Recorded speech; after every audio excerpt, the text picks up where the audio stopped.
In this short video, I'll demonstrate the quick analysis feature of Excel. Here I'm using the student marksheet dataset. It includes their marks in math, physics and chemistry. So you have selected a range of data and you can see this little icon popping up. This is the quick analysis tool. It instantly suggests cool things you can do with your data. You can use the keyboard shortcut Ctrl Q to open this tool too. Click on this icon and get the instant formatting options. To get the full view, collapse the ribbon. Double-click on any of the tab and that's it. You can apply data bars, apply color to cells based on values, insert icon sets, highlight values that are greater than a preferred number, or highlight top 10% values. Let's apply the data bars.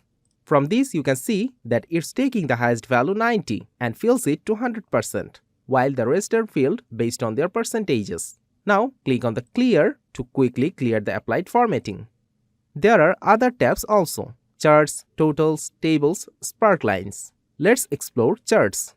It will suggest different types of charts according to your data: clustered column or bar charts, scatter plots, stacked columns, etc. are available. Just hover the mouse over the icons and you will get a preview of the charts.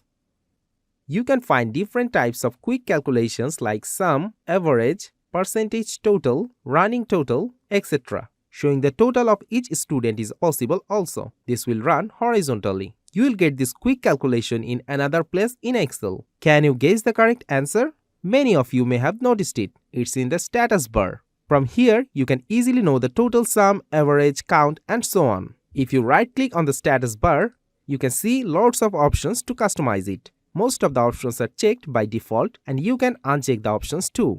If I select a range of cells with text, the corresponding count is displayed. However, if I choose a range of cells with numbers, then average, count and sum are shown. Time for a quick pop quiz. Imagine you want to convert this dataset to table. How many clicks does it take to get there in the shortest possible time? Drop your answer in the comments below. Bye!